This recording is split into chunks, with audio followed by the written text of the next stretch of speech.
Assalamualaikum warahmatullahi wabarakatuh. Innal hamdalillah nahmaduhu wa nasta'inuhu wa nastaghfiruh wa na'udzu billahi min syururi anfusina wa min sayyiati a'malina. May yahdihillahu fala mudhillalah wa may yudlilhu fala hadiyalah.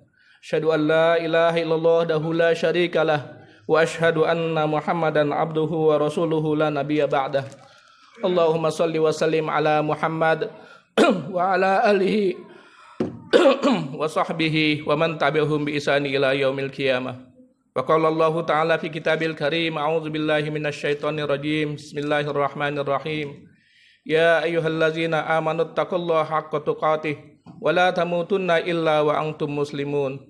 Ya ayyuhan nasu taqu rabbakumul ladzi khalaqakum min nafsin wahidah wa khalaqa minha zawjaha wa bassa minhuma rijalan katsiran wa nisaa wattaqullaha allazi tasaaluna bihi wal arham innallaha kana 'alaikum raqiba. Jamaah salat Jumat Masjid Akhlul Khair yang mudah-mudahan kita semua dirahmati Allah Subhanahu wa taala. Marilah kita panjatkan puji syukur kepada Allah Subhanahu wa taala yang sampai hari ini, sampai detik ini Allah masih mengizinkan kita untuk menghirup udara yang Allah berikan secara cuma-cuma. Sampai hari ini kita masih diringankan langkah kita untuk melangkah ke masjid ini untuk menunaikan salah satu kewajiban kita sebagai seorang muslim. Kewajiban yang sebetulnya ringan tapi masih banyak orang-orang yang meninggalkannya tanpa alasan yang syar'i, yang lebih memilih berada di tempat-tempat lain ketimbang datang menghadiri salat Jumat di masjid. Dan tentu saja tidak lupa semua khatib Jumat pada setiap Jumat selalu mengingatkan kita untuk selalu meningkatkan takwa kita, memperkuat kualitas takwa kita kepada Allah Subhanahu wa taala.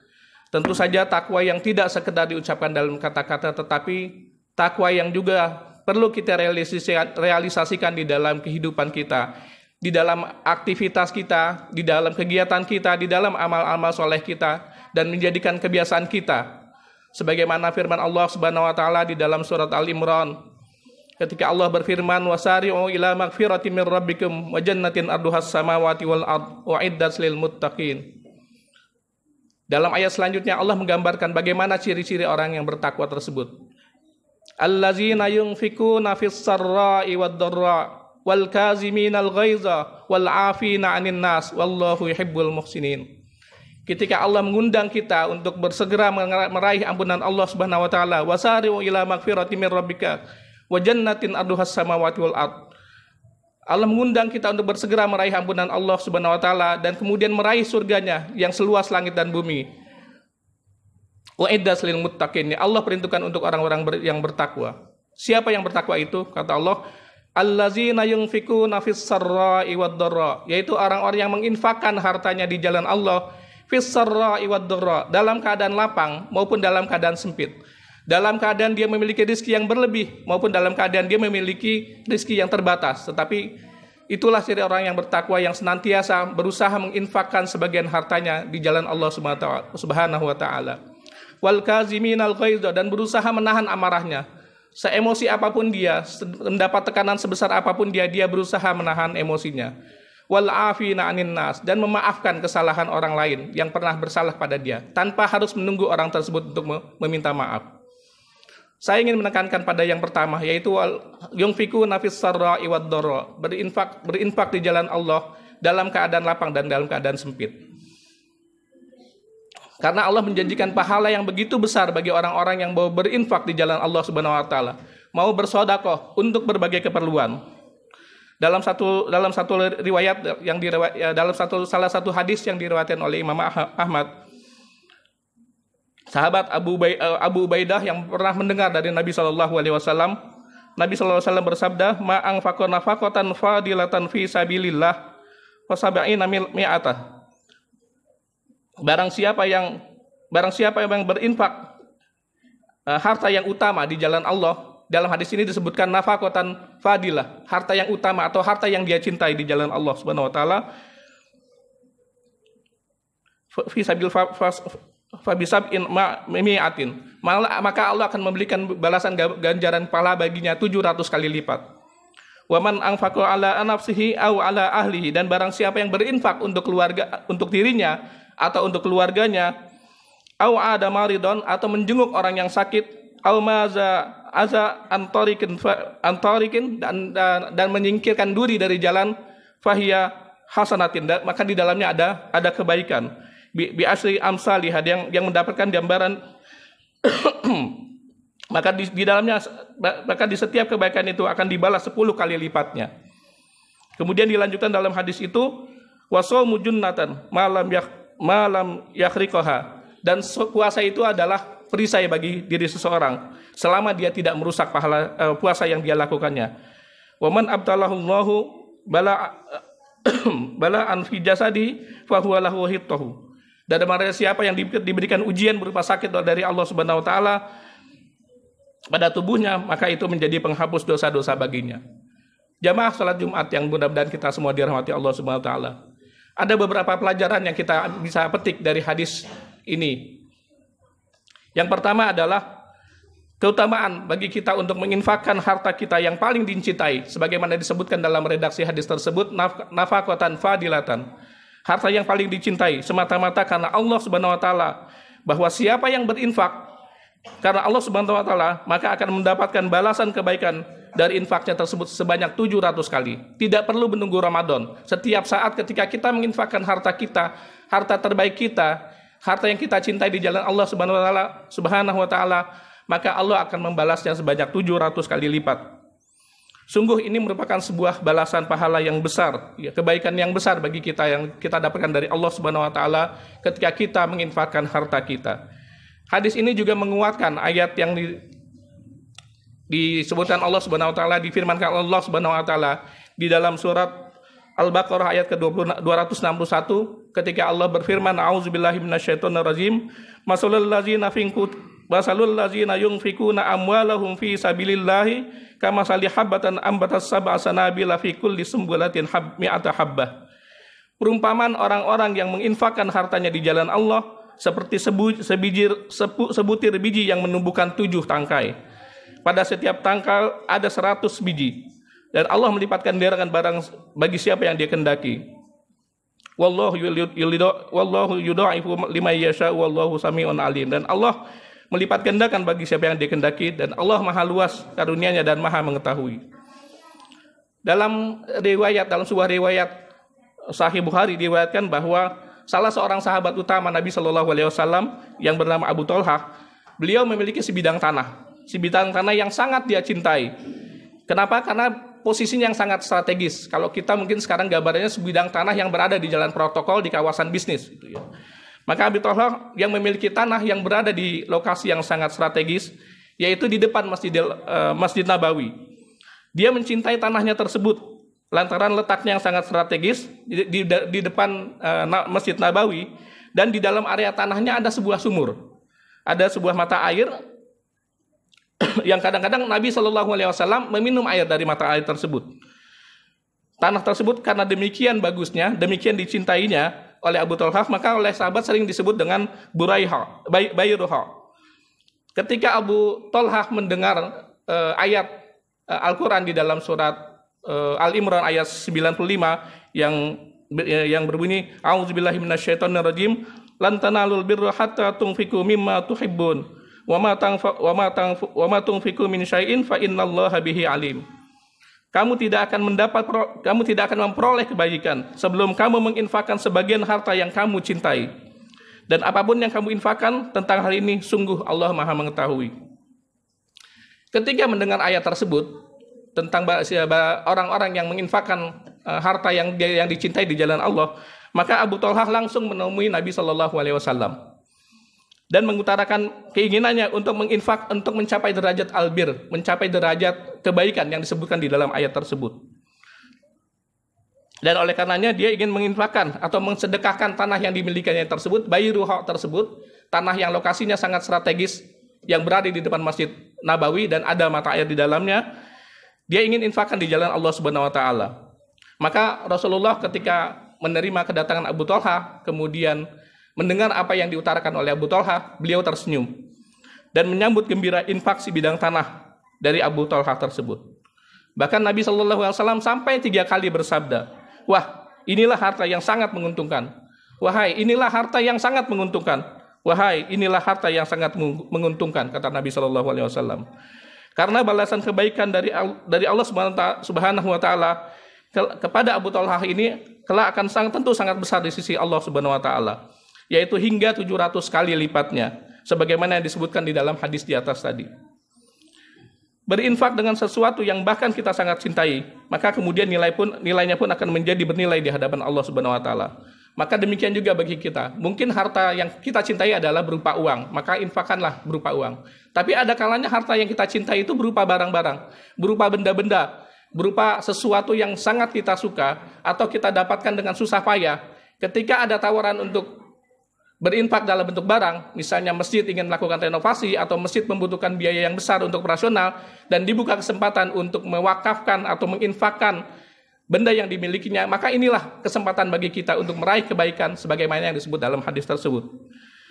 Misalnya masjid akan melakukan lelang dengan mempersilahkan kepada para jamaah untuk menginfakkan barang-barang dalam yang layak, yang masih bagus, untuk kemudian dilelang kepada masyarakat dan hasil lelangnya digunakan untuk operasional masjid, hasil lelangnya digunakan untuk renovasi masjid.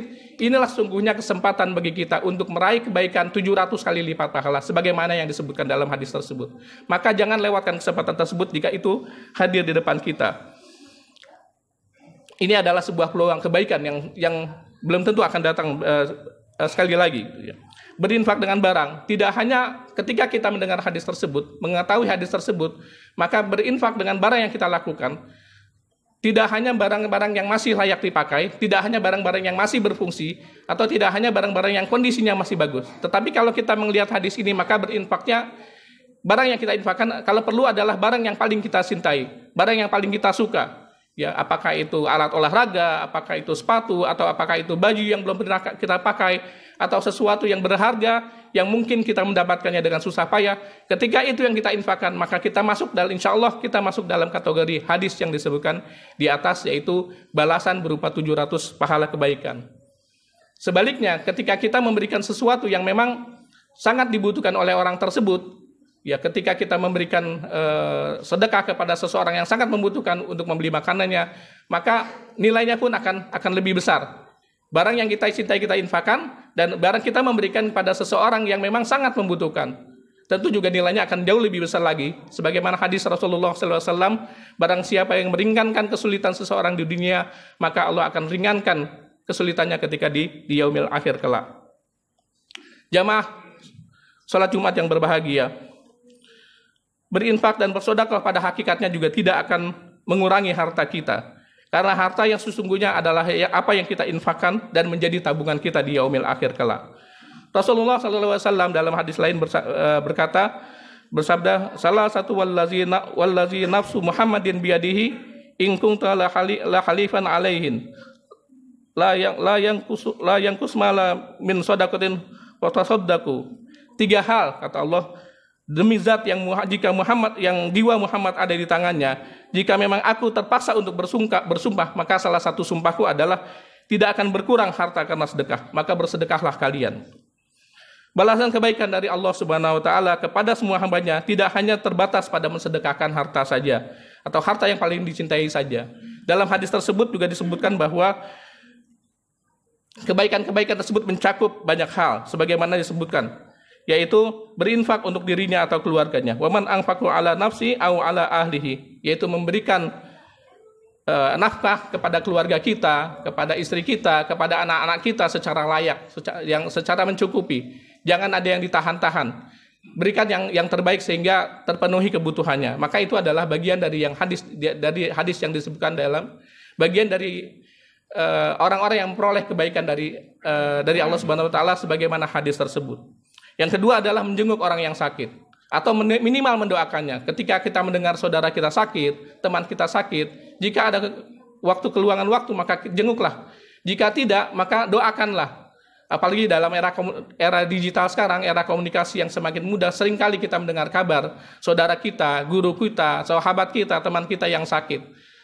Seringkali kita mendiamkannya atau membiarkannya, padahal tidaklah sulit untuk mendoakannya, untuk mengucapkan syafaqallah atau mendoakan Allahumma rabban nas dan seterusnya.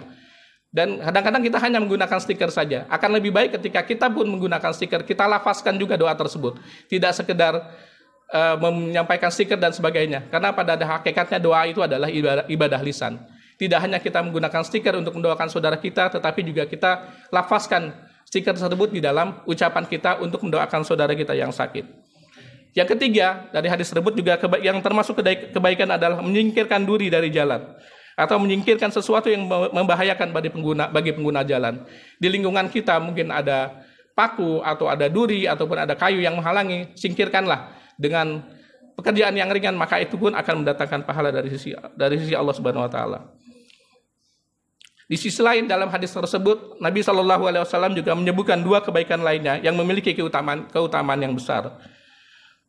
Yang pertama adalah berpuasa, karena puasa itu adalah benteng bagi kita. Adalah perisai yang akan dapat menjaga diri kita dari sifat dan perangai yang buruk, dari hawa nafsu yang tidak terkendali, dan juga menjaga kita kelak dari api neraka.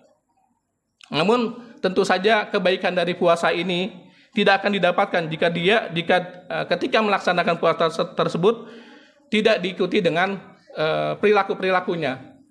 Berpuasa tetapi tetap bergibah, berpuasa tapi tetap melakukan kemaksiatan. Tentu puasa yang demikian tidak menjadi perisai bagi diri seseorang. Jamaah sidang Jumat yang berbahagia, yang berikutnya adalah sabar yang disebutkan dalam hadis tersebut. Sabar jika mendapatkan musibah berupa penyakit atau ujian yang menimpa diri seseorang. Karena terkadang semakin bertambah usia, semakin bertambah umur kita, semakin lemah tubuh kita, maka semakin banyak keluhan pada anggota tubuh kita. Maka bersabar atas segala keluhan tersebut akan dapat menggugurkan dosa-dosa yang ada dalam dirinya dan menjadikan pahala yang besar bagi dirinya ketika seseorang itu bersabar. Saya punya seorang kawan yang sudah sakit sejak mungkin lebih dari 14 tahun yang lalu.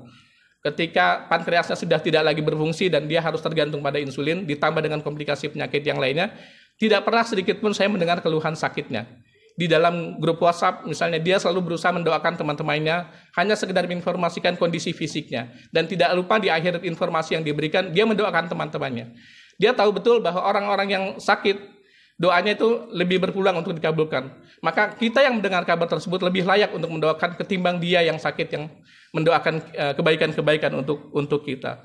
Demikian amal-amal yang bisa kita lakukan untuk kita bisa memperoleh kebaikan dari Allah Subhanahu wa taala dengan apa yang kita punya, dengan harta yang kita punya, dengan benda yang kita punya, dengan nafkah yang kita berikan untuk keluarga, dengan menjenguk orang yang sakit, dengan menyingkirkan duri dari jalan. Demikian juga ketika kita mendapatkan ujian dari Allah Subhanahu wa taala berupa sakit, maka sabar itu adalah sebuah kebaikan yang akan menggugurkan dosa-dosanya dan juga akan memberikan kebaikan, memberikan ganjaran pahala dari Allah Subhanahu wa taala kepada diri kita.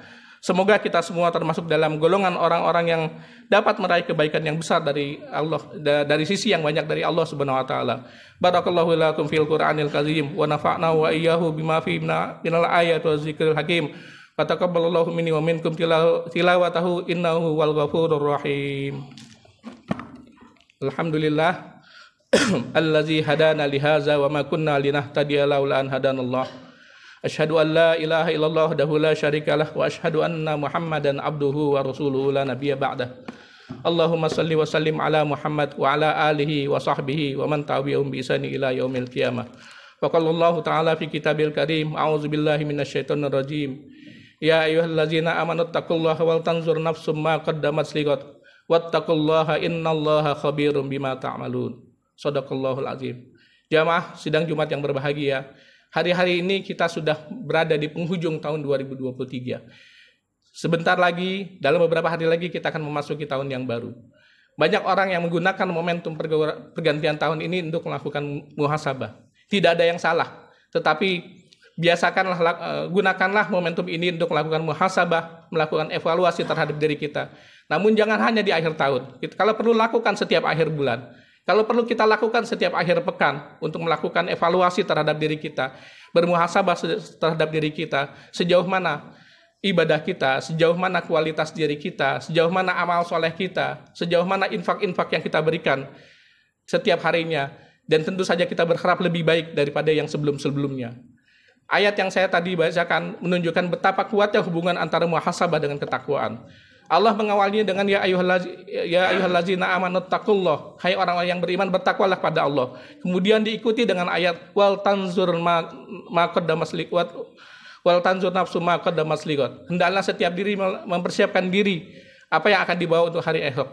Wattaqullaha. Dan kemudian ditutup lagi dengan perintah takwa kepada Allah Subhanahu wa taala. Maka menjadi sangat penting untuk kita melakukan evaluasi terhadap kualitas diri kita, melakukan evaluasi terhadap apa yang sudah kita lakukan, melakukan muhasabah, ya.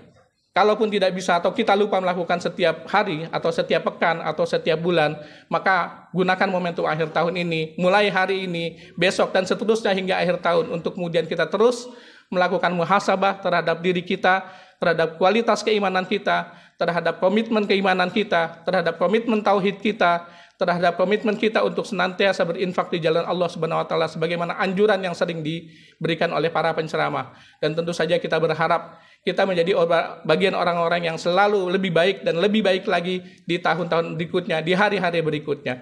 Tidak lagi mengulangi kesalahan yang sudah kita lakukan pada masa lalu dan tidak lagi mengulangi apa-apa yang buruk pada masa lalu yang sudah selayaknya kita tinggalkan.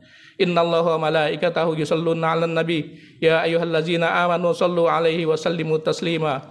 Allahumma shalli wa sallim ala Muhammad wa ala ali Muhammad kama shallaita ala Ibrahim wa ala ali Ibrahim wa barik ala Muhammad wa ala ali Muhammad kama barakta ala Ibrahim wa ala ali Ibrahim fil alamin innaka Hamidum Majid.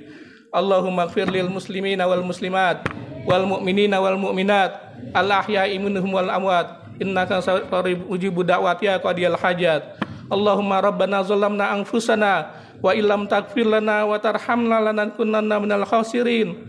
Rabbana la tuzigh qulubana ba'da idh hadaitana wa hab lana min ladunka rahmah innaka antal wahhab.